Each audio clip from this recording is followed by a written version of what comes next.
Maraming salamat and I hope na maasahan ko pa rin sila hanggang sa Miss Grand International.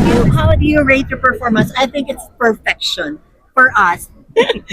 I think it's the grandest. The perfection, the grandest. Parang wala naman kasing perfect. If may perfect na, we're not willing to improve, di ba? So I think this is the grandest for the Philippines and we'll see another grandest for international. And now for Emma, now that you have the crown, what does quality over quantity means to you now?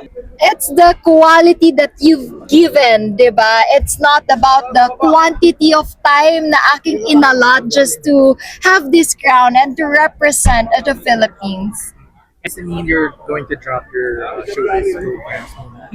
No, I will not drop my work and I will ask permission if I can leave a little longer pa. I think papayag naman sila because Net25 is very supportive. Actually, they've asked me if I will work na ano oras na ba?